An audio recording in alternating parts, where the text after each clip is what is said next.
The following episode of the Maui Chamber of Commerce's Business Matters was originally broadcast on January 27th, 2026.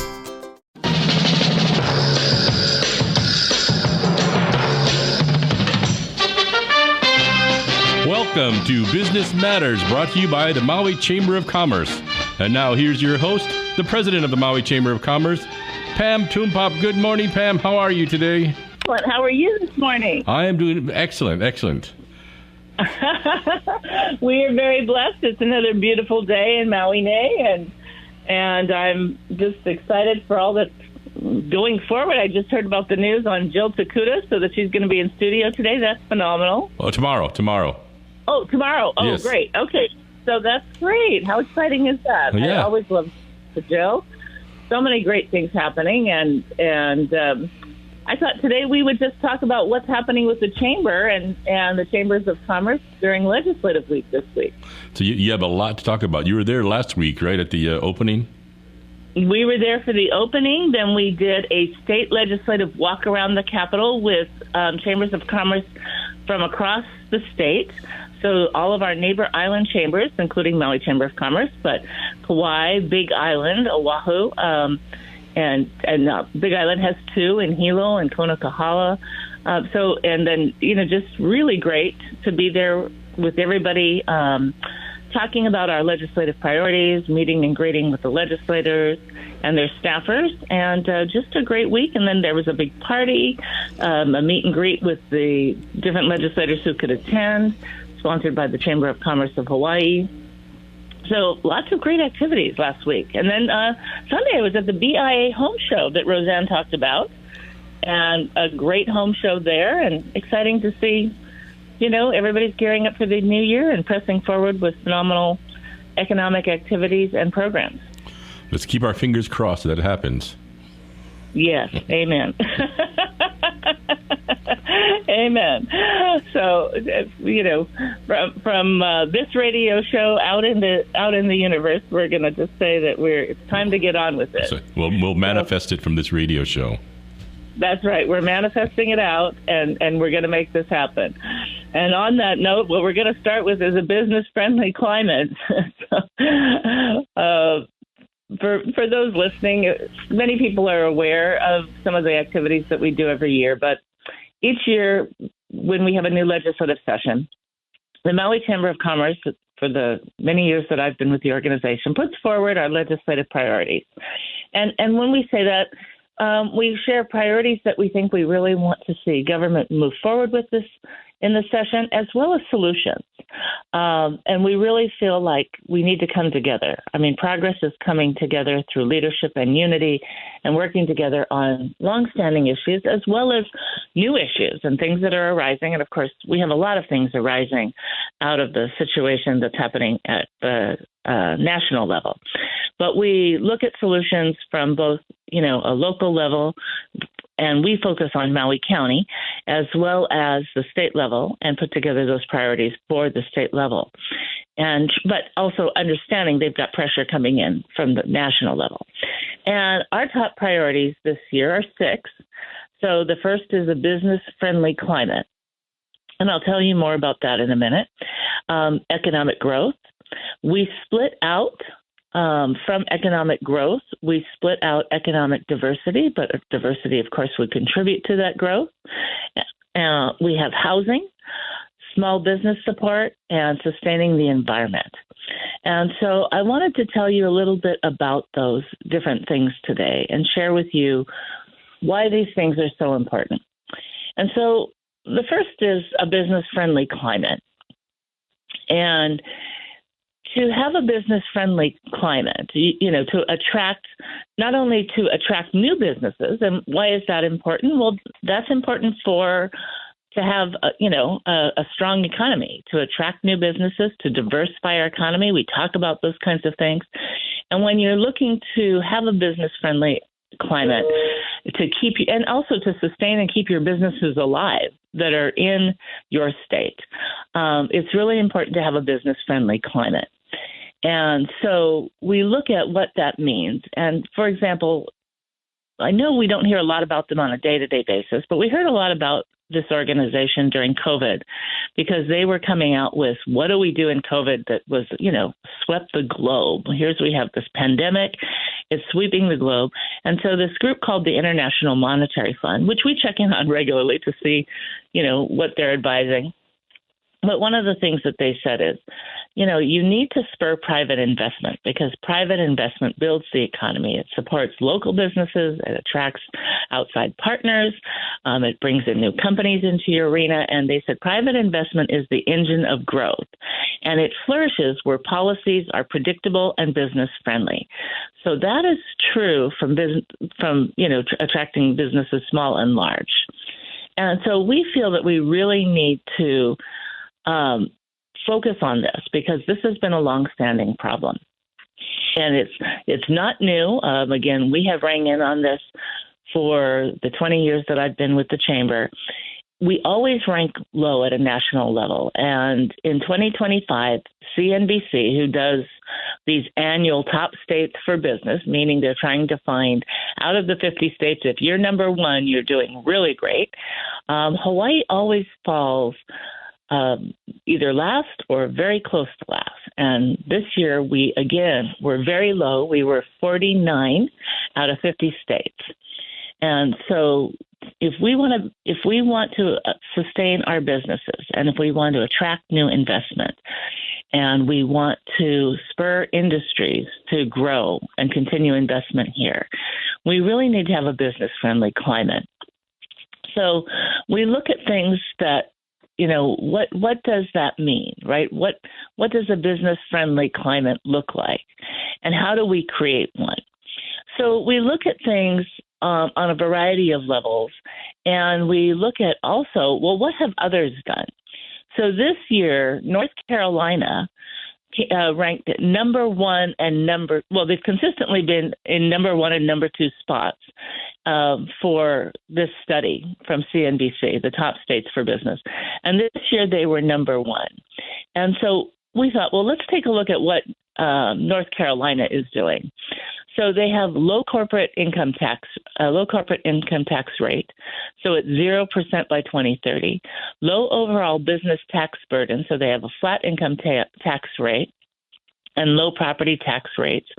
And they also have low sales tax rate. And of course, we don't have a sales tax. We have a general excise tax, which for those who are familiar with that, it is a regressive tax that gets passed on multiple times.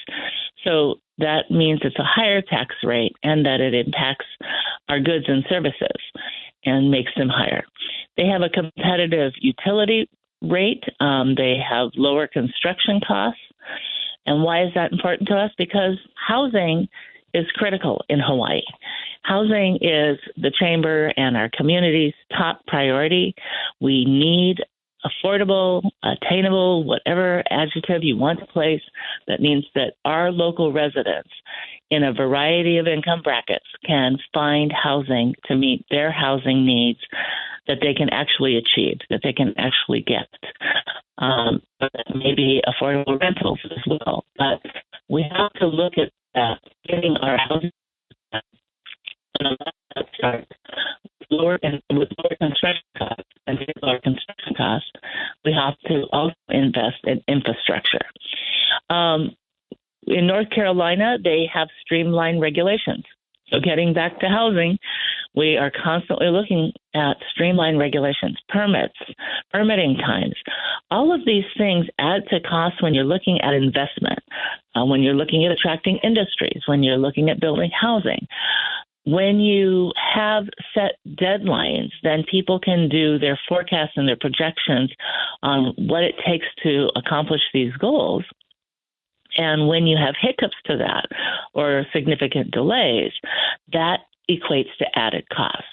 And so many times over the decades in Maui, we have seen projects that were planned, both in economic development projects as well as housing, but substantially in housing, where people talk about, we didn't get these housing projects because they didn't move forward. And often they didn't move forward because other infrastructure was heaped onto the projects when they were going for final approval, or because approvals took so long that they had higher carrying costs for the land and the mortgages to be able to develop on that land, or, just other costs, inflation went up and materials went up. And we now, of course, are seeing that significantly with the tariffs. If we had built years ago, we would have kept our prices lower. We are now at a very high price point with tariffs to import materials and build housing. So we have to look at what we can do. And streamlining regulations is one of the top things that we feel needs to be done, and we've advocated on that for 20 years. I'm sure longer than that. I'm just talking about the 20 years I've been with the Chamber. So, obviously the Maui Chamber of Commerce has advocated on some of these things for maybe 30 or 40 years. So, but it's time that we have to start looking at our economic growth and focus on this key thing. They also, in North Carolina, look at tort and contract litigation reform. Of course, they have job development investment programs, and they even have job development investment grants. They have a fund that allows the governor to respond quickly to top competitive job creation projects. They have a strong local education program that fosters many different opportunities. They have a low cost of living, which includes housing, utilities, groceries, transportation, all below the national level. And of course, Hawaii has a very high cost of living in housing, utilities, grocery, transportation, all above the national level. And they have healthcare costs below national average. We have higher healthcare costs, but our structure for business here, since we have a low threshold where employers pay for healthcare costs. So many states, you would work 40 hours. So I was talking about establishing economic development districts. This is something recognized where if you have an economic development district, there's funding that you can get to do economic development there. We want to create a plan that identifies new businesses and industries that really could thrive in Hawaii. We have a unique island environment. We have things that we want to spur. There's things that will do well here. And we want to look at the economic return on the investment to attract those industries. So we're looking to have strong economic development plans and then create, like North Carolina, incentives for those industries that we think will really contribute to our growth and put money back into our state to fund other programs and other things that improve our quality of life, like housing. We want to look at expanding grants and incentive programs for tech startups and R&D in Hawaii. We want to look at ways to continue attracting high-tech development through tax credits that we used to have and other incentives, and make sure that we continue to provide those. Also looking at those same things within the film industry as we're trying to broaden out and attract more of the film industry and projects to Hawaii. We need to support local manufacturers, and we are doing some innovative programs already. You're seeing growth and expansion in our food innovation centers, not only on Maui, but on Oahu. But manufacturing is tough in Hawaii. Our general excise tax, again, hurts manufacturers because as we're bringing in different supplies, we're paying for the tax in many ways. And it just gets, again, as a regressive tax, it multiplies. So we need to look at ways to sort of offset those kinds of things and support manufacturers in different ways, especially in new technologies, and to reach out and expand our markets for locally made goods to markets that absolutely, truly love locally made products. And of course, we do that through the annual Made in Maui County Festival here for businesses from Maui, Molokai, and Lanai that meet that 51% valuation. And manufacturing is also important because it supports agricultural diversification and adds more of a shelf life to many of our agricultural products. So that's really important as we want to continue to grow in those areas. And we want to continue to reduce Hawaii's tax burden. So again, getting back to that cost of living. So we are sharing with lawmakers different solutions in this area.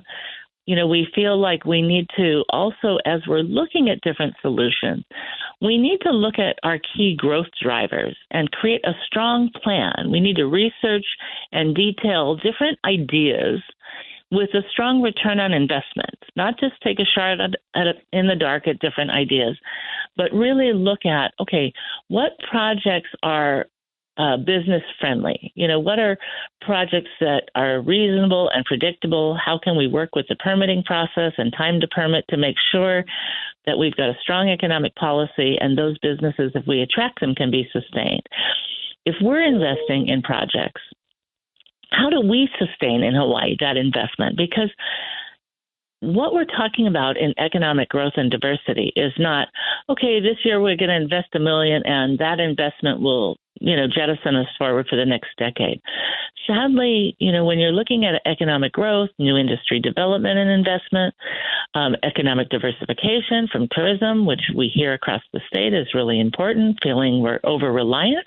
We all understand we still need tourism. It is our economic engine statewide. It's particularly our economic engine in Maui. But we realize that, we need to diversify. But that takes time. And years ago, I was part of a program after Senator Inouye brought us a crown jewel, the Supercomputing Center, the Maui High Performance Computing Center out in Kihei in the Technology Park.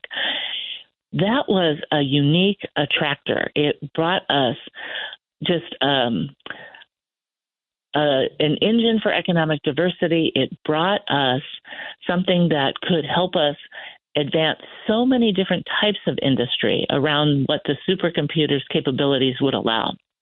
We were at that point doing some high-end animation that was leading to and attracting film industry to Maui. It was around the time that Kauai had been filming Jurassic Park, and then we got the supercomputer, and there were some commercial applications available on it. And we had those just unique opportunities. And there was huge investment at that time in high-tech Hawaii, high-tech Maui. We would go to large computer trade shows. We'd take tech companies and startups. We'd bring tech companies and startups there. And I helped be a part of the high-tech incubation center where we were growing high-tech startups. But over time, that investment waned. And so we are not that same leader. We're not in that same position today. And yet areas like Hong Kong and Singapore, where we were trying to be a leader in the Pacific Rim, have really grown. And actually Singapore is now the leader in that arena. But one of the things they continued to do was that strong and continued investment. So we need to look at those kinds of things as we're picking and choosing our growth areas and where we're going to continue. And of course, we have to have affordable housing. That has to be not just a part of our housing strategy, it's a part of our economic development strategy and diversification. In addition, of course, on a very high level, right, it's really about our quality of life and living here and keeping our ohana here, because we're seeing more and more people leave the island because they can't sustain their livelihood with our high cost of living and lack of affordable housing. So that's critical to our strategy as well. And so we've shared different economic challenges. One challenge that, of course, we faced recently is we've got Bill 9. There are going to be economic losses that will take income out of Maui County. With that bill, we've got lawsuits that we're going to be paying for as we fight to justify that bill. So there's a lot of things that, we're looking at that, again, the state introduced a bill last session that gave each county the opportunity to make some of those decisions. And so in Maui County, that bill passed, that decision was made. Now we're dealing with the fallout from the bill and what happens next. But those are things that, again, we have to look at and we have to study more and better understand as we make key decisions on how to move forward with our economic development and growth. We are under economic development. We are, of course, saying we need to support our visitor industry, right? Tourism is the world's most powerful driver of economic growth, job creation, and development. And that comes from the World Tourism Organization. And so we need to continue to invest in Maui's visitor industry. It's a huge part of our recovery and our long-term sustainability. But this is an opportunity for us to create Maui-specific messaging, right? We are a unique island. We are uniquely recovering. We need to address messaging and promotion that still addresses that we welcome people here. We want them to come and experience our beautiful island and our beautiful county. We still have sensitive areas that we want to protect, and we want to share our regenerative tourism offerings. We want to share ag tourism, ecotourism, cultural tourism, edutourism. So we have a time to really shift, in this arena. We also want to, work so that we're having opportunities where there can be a higher daily spend, maybe some longer stays, but with new activities and other opportunities where you're not having more people, but lower volume of groups, but staying longer, reducing some of the pressures that we're seeing. We want to focus on high-value retreats and offerings that people will pay more for. Again, talking about cultural and regenerative experiences that directly employ local residents. Follow on things that we're already known for, our agritourism, culinary efforts. People come to Hawaii and Maui specifically for amazing chefs, so we can focus on amazing things there. Looking at things like sports tourism, which is really a growing area. And of course, we've seen the loss of the golf tournament this year. We're hearing that Las Vegas is trying to attract the basketball teams from the Maui Invitational with giving them incentives to play in Las Vegas. So also look at ways that we can focus on sports like water sports, where we have a distinct advantage. Las Vegas isn't surrounded by the beautiful ocean that we are. So look at things, again, that connect with our culture, but also connect with our environment, and look at ways that we connect it with other markets like sports tourism to make a real impact and difference. We need to look at ways to invest more in arts and music and our creative industries and shoulder seasons, where people can come to Maui for phenomenal concerts and activities.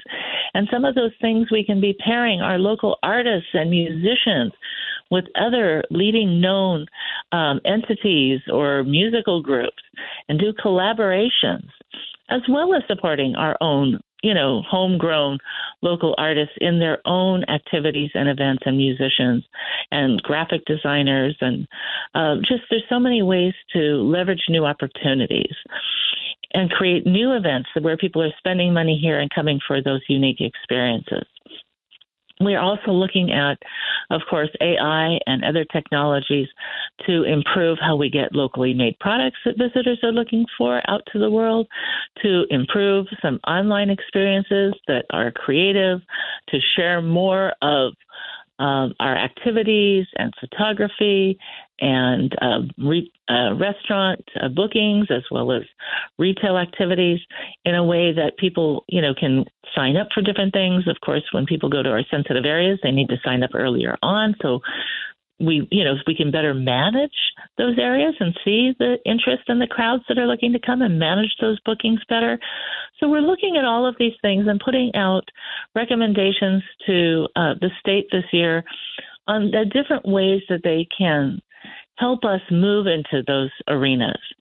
And we're also working on just different key metrics that we want to suggest, so that when we're looking at so many opportunities to move forward, looking at what leading global and U.S. research shows in terms of what does it mean to create long-term economic success, right? And a gentleman named James Cash Penney said, growth is never by mere chance. It is the result of forces working together. It takes planning, as I mentioned before, with high tech. It takes investment.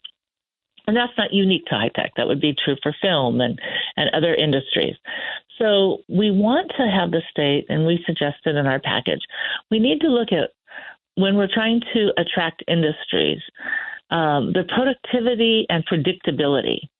And, for attracting the industry, we need to give them, as noted before in our business-friendly climate, speed and certainty, right? They need to know if they're going to come and establish operations in Hawaii or expand operations in Hawaii, how long is it going to take them to do it?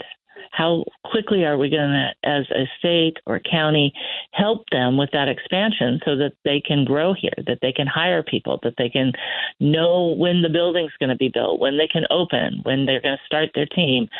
All of these things are really important. We want to look for opportunities that really create human capital investment to hire people locally. Okay, we want to hire our people here in Hawaii, not bring in a lot of outside workers. Now, there's some industries that, of course, are going to bring in outside people. Film is one of them. But they also, right, you're going to bring in actors from other locations. You're going to bring in directors, some writers. But then it also gives us an opportunity to use much of our own talent in that. So these are considerations that we need to balance. Third is looking at reliable infrastructure. And infrastructure that not only will help us generate the needed infrastructure to attract other industries, but make our state and counties more resilient for the future, that it's infrastructure that improves our quality of life as well, and uses these attraction efforts to make more investment in some of the key infrastructure that's lacking and that we need to either, install or repair and fix. Fourth, we need to look at focused economic diversification centered on cluster diversification and looking at how the industries we attract build clusters or expand clusters for economic impact. And fifth, we're saying as a measurement, we want to look at accountability and outcomes with outcome-based government and measurements. And so we've given them, a lot of different ways to look at the return on the investment as we're looking to spur this critical investment to not only grow but diversify our economy.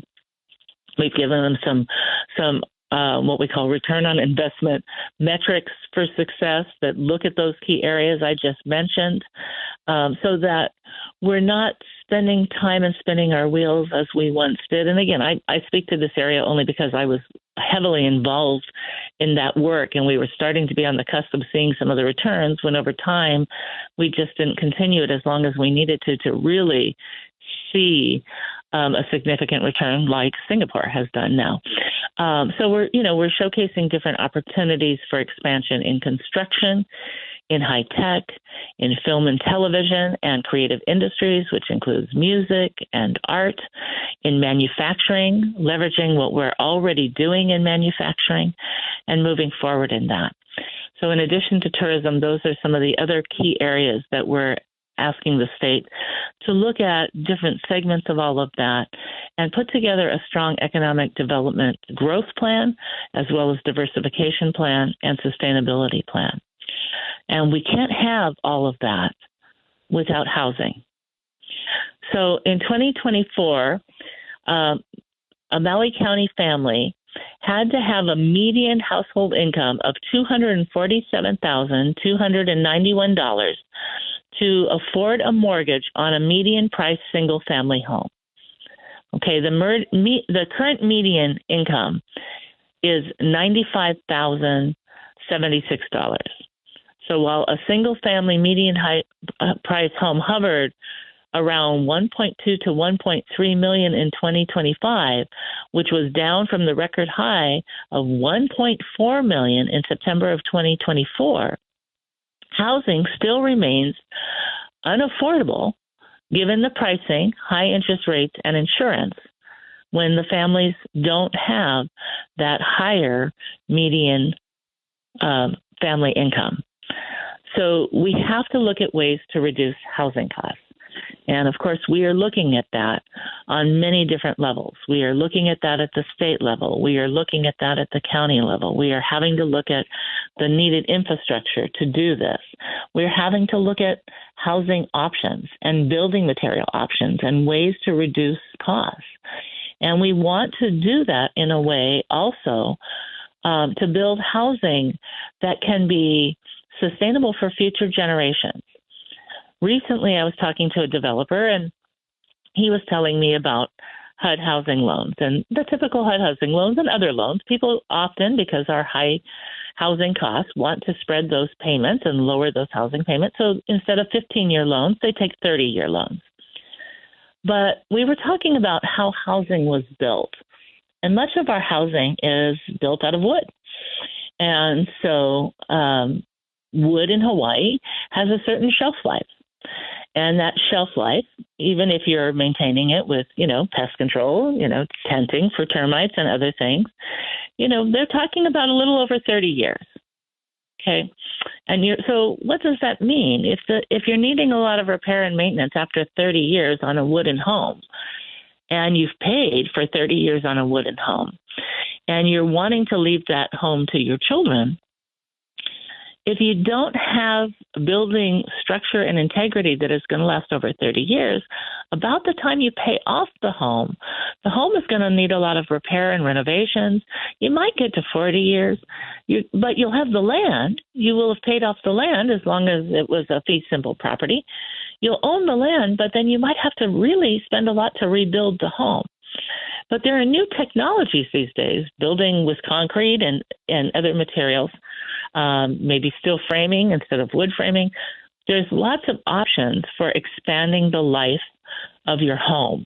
And that's a thing that we're also encouraging the state and county to look at is how do we look at different construction practices that will extend the life of the home so that we're building housing in a way that creates generational wealth for our children and our grandchildren. And in some cases, we're talking about products that might last more than 100 years, maybe 200, and they're getting to the point where they're talking about 300 years of the building being able to be maintained. And now when you're talking about that, you're talking about generational wealth.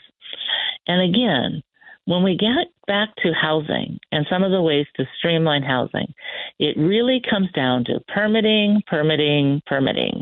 We need speed in getting permits out. We need speed in the review process to make sure that the permits are being issued, but that what we're building is safe and has the integrity that meets code. We need to look at ways to reduce housing costs by getting government more involved in infrastructure. To speed up housing, we need to look at temporary infrastructure solutions like things like portable water tanks and septic systems that can be pumped to get people in housing quickly until we can build some of these things. We need to look for other ways to, invest in infrastructure. And, we need to streamline and invest in permitting between the county and state and the process to go from one system to the other and back quickly to move things forward. And that's being worked on by the speed task force that was created. And Jennifer Salisbury was on the show and talked about a few weeks ago. We need to identify where the permits are really held up and also reduce redundancy. Again, that's happening with the speed task force. They're putting forward legislation on that.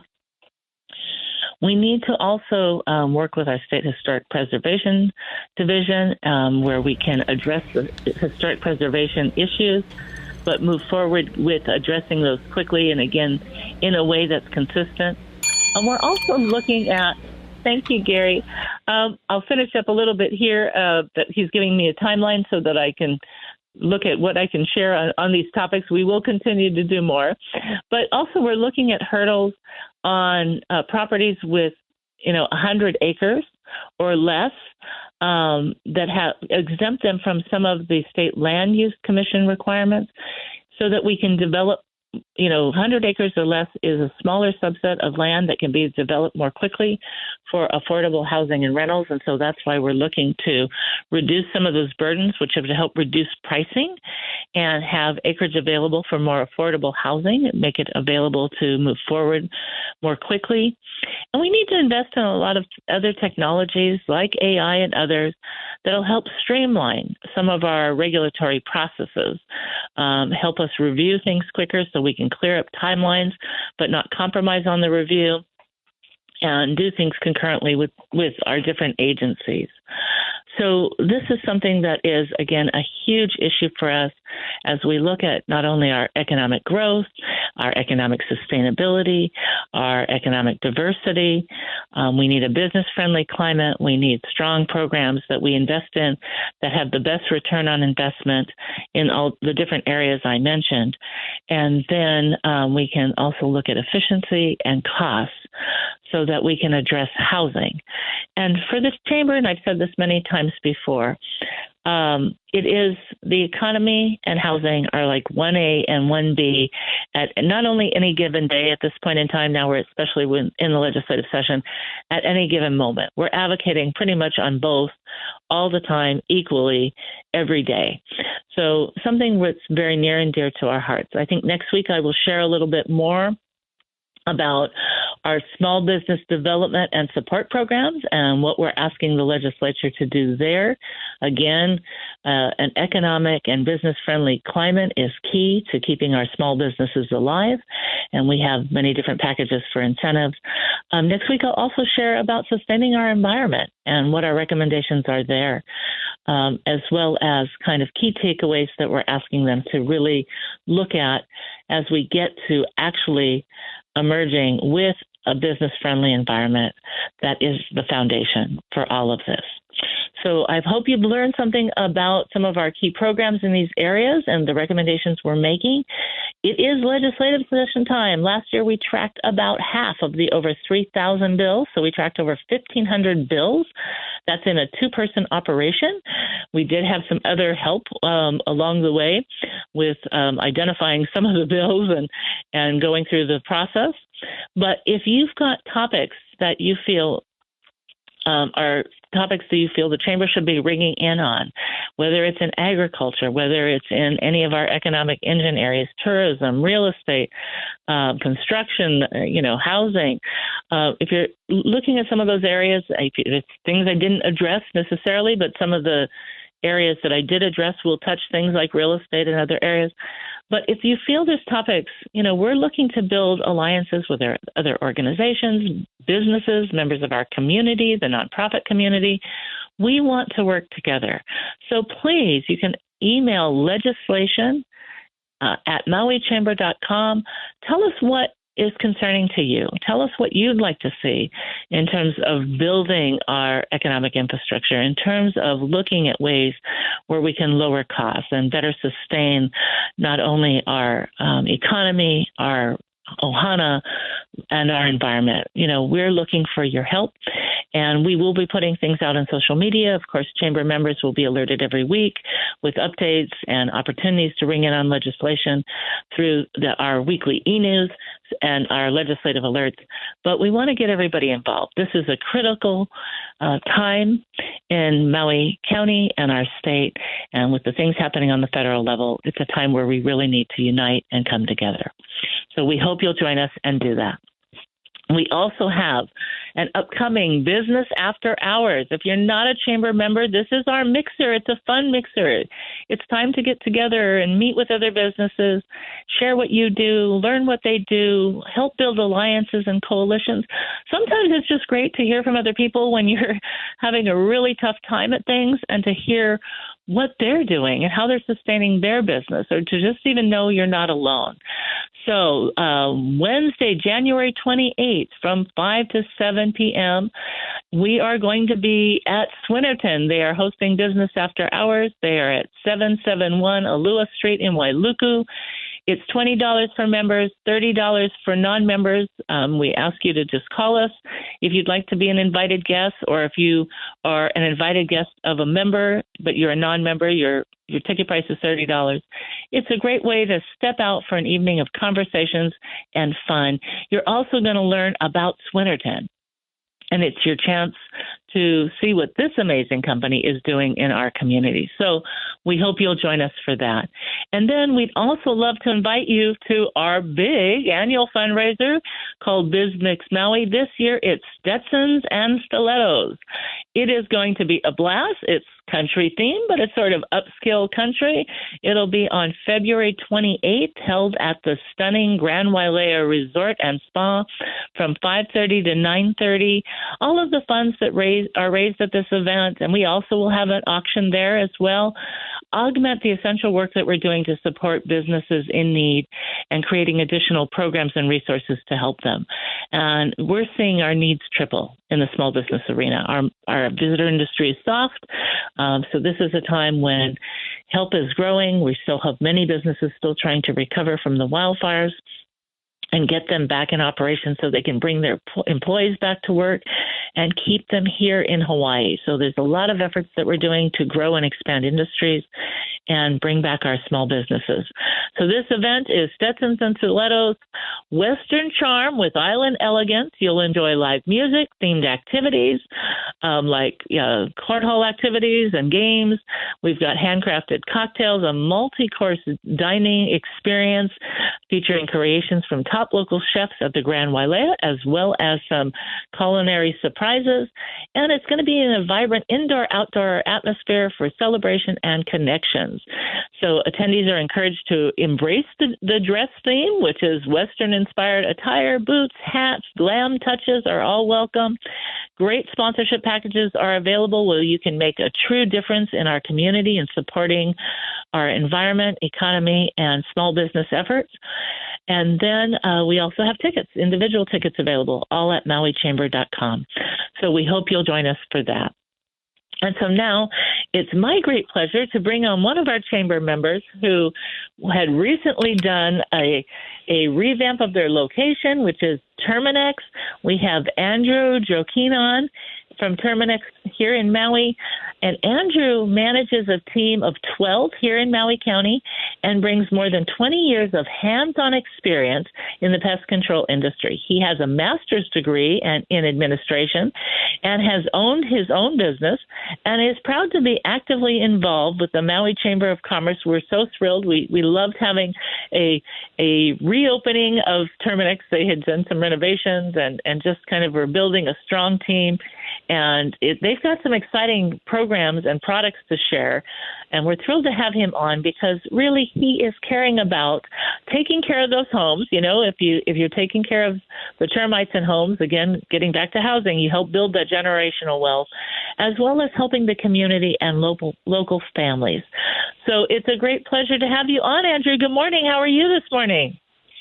Good morning, Pam. Thank you so much. I'm live here on the island of Molokai, and it's an honor to be speaking on behalf of Terminix. Oh, it's great to have you there and to have you here with us. Thank you so much for joining us. My pleasure. Tell everybody a little bit about why pest control is such an important issue for homeowners living in Hawaii. So living on paradise comes with a few uninvited guests, as you were explaining. Yeah, we live in paradise, and it's the ultimate dream. And for a lot of us, it's a reality for those of us who live on Hawaii and call it home.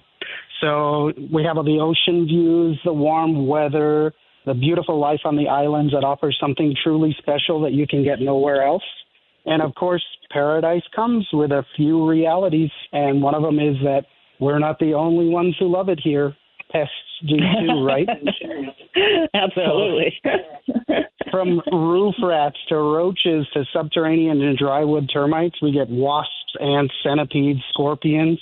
There's across all of the homes here in Hawaii, especially here on the island of Maui and in Maui County. So we're under constant pressure for opportunistic pests that thrive in warm, diverse environments. And so here at Terminix, we understand that Hawaii's got a unique ecosystem. It's got challenges and a balance and opportunities that provides for all living creatures. So many pests do play an important role in the health of our islands. But that being said, your home is not part of that habitat. So especially when they're not paying rent. Yeah, given the high rents we're paying, seriously, I wish we had a way to charge them. Well, I hope we got a quick second because I got a story time for you, yeah? Yes, we do. So please, give me a story time. You got it. So it's Saturday night, and I'm out on a date with my wife, and we're just headed to our favorite ice cream spot on Kahumanu Avenue. And all of a sudden, my wife calls out, it's dusk. It's just getting dark. All of a sudden, my wife points out, hey, look up there at that telephone pole. There was a roof rat that was going from pole to pole, just kind of traveling, which just confirms, like humans, pests are traveling. They're seeking out their island dream home filled with sun, fun, and food. Yeah. Great. So we tend to say here, we say termites, rodents, roaches, ants, and centipedes have their place in nature. It's just not your kitchen, not your attic, and not your walls. Absolutely. Absolutely.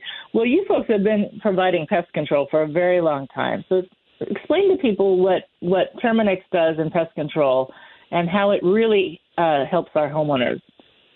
Thank you. We're coming up on 100 years of establishment.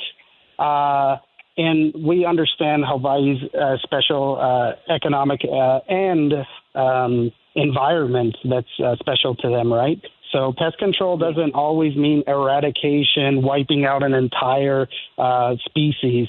So our approach focuses on smart, targeted solutions that protect your home while respecting the sensitive balance of our island ecosystem. So we offer preventative pest control programs, limited spot treatments, and we even do a very special service called thermal remediation that eliminates pests without the inconvenience of full home tenting, which of course we do. That's what we're doing this week on Molokai. So we do customized solutions. Go ahead. Yeah. Oh, no. So you're doing a lot of tenting on Molokai this week. Oh, man. So we've had a slew of ground termites, and we've had a slew of drywood termites. And so, yes, we're doing a handful of commercial structures as well as residential structures here. So that's awesome. Well, I also, so you were saying after that you do full home tenting, and then I got to see your thermal remediation spot. And tell everybody, I think that's fabulous, because also I was recently in a very old, it's actually a historical church in Kalpo, and they have their pews that are all made out of wood, and they've got termite issues. And you have a solution for that. Tell everybody about how they can address some of the termite challenges in their furniture with that thermal solution. Yeah. So we can come to your home to set up, or you can come to our office with various pieces of furniture limited to sizes. But we know that we can kill all stages of insect at about 125 degrees within 5 to 10 minutes. And our aim is on a thermostat to get it up to 135 to 140 degrees and hold it preferably overnight, but we're going for at least 12 hours on that. So it kills all stages, eggs, nymph, adults, of various wood-boring insects, powder post beetles, drywood termites, things that just get into that furniture because they're opportunistic. It's a softer wood that they obviously enjoy and get inside of. Yeah, I mean, I just think it's fascinating. Now, because people think, okay, well, I'm putting wood, in this tenting or area or specific area at their home or in your location, and you're heating it up. So, at what point does what point does it flammable? And again, you're obviously at a point where it's not flammable. We're not destroying the furniture. So, what's the differentiation? Yeah, definitely. We're not getting anywhere near flammable temperatures. We're staying within the realm, and again, it's thermostatic temperatures that are monitored by a thermostat. We also have online monitoring, so we can track the temperatures overnight, and we use laser thermometers as we go through the process as well. So we're double and triple checking our work. Yeah, that's amazing. And I just love the concept, because when we got to tour your place, we were saying, gosh, if you could just bring in a dresser or whatever it is, your couch or what have you, and put it in your tent, and you folks will take care of it. And the next day you come back and you pick it up and it's good to go. Yeah, you'd be surprised. Recently, we've done amplifiers where they took all the electrical systems out. We've done tables and dressers that had sentimental value to the client, and we've saved them from having to be completely eliminated or thrown away. Well, yeah, I love that. Especially so many homes in Hawaii, we have such passed on from generation to generation, so many familial treasures that, we really would like to keep. I got to see a very old home in Olinda the other day, and apparently, I guess way up in Olinda, but at the elevation they were at, they don't have termites. So we were looking at furniture that was hundreds of years old without any termite damage, and it was really amazing to see. But for the majority of us on island, we don't have that luxury. Definitely, yeah. We can take care of those antiques and often cases, some pieces of art in the form of wood and otherwise. But you'd be surprised Most people say because of elevation, they're not dealing with those termites, but we actually are carriers of those termites. If we move a piece of furniture, and oftentimes they do swarm, so wherever the wind happens to take them, if they pair up and start multiplying, there you go. You've got an infestation. Yeah. Tell us a little bit. We've got about a minute left, but tell us a little bit about your pest control solutions and why it's extremely important for homeowners here. Well, you had made some key points about what the costs of living are here. We have homes on the cheaper side of $1.2 to $1.3 million. Yeah. And so here in Hawaii, especially on Maui, pest control is not a convenience. It's a smart investment. So with the average single-family home valuing those 1.2 or higher, you're investing in your property's value and in the safety for your family. So termite warranties or pest control programs don't just pay for themselves. They help protect the equity in your building for futures. And again, like you mentioned, to hand it down from generation to generation and keeping that shelf life up. Absolutely. Tell everybody how they can get a hold of you and your team. Thank you. I'm excited to be working with the best team on the island. We've got technicians that have been here for nearly 3 decades, and the next generation of technicians is dedicated to the cause as well. We have an inline office number. This just got set up right when the chamber did our ribbon cutting. That number is 808-661-9943. You'll get a hold of myself or our service manager, Matt, or you can always reach us on Terminix.com. Thank you so much, Andrew. It's been a treasure to have you on the show. I hope you have a fabulous time on Molokai, and my love to all the team over there and you, and have a beautiful Maui day. You as well. Thank you so much for having me. Our pleasure. Thank you. Aloha. And to everybody who joined us today, thank you so much for joining us. I hope you learned a lot about different things that we're up to and the legislative session, as well as the importance of protecting your investment with Terminix. Please tune in next Tuesday. In the meantime, let us know if you've got any legislative issues you'd like us to look at or have thoughts on the things that we're starting to share with you and shared today. Join us next Tuesday. And in the meantime, blessings and aloha. Ahui ho.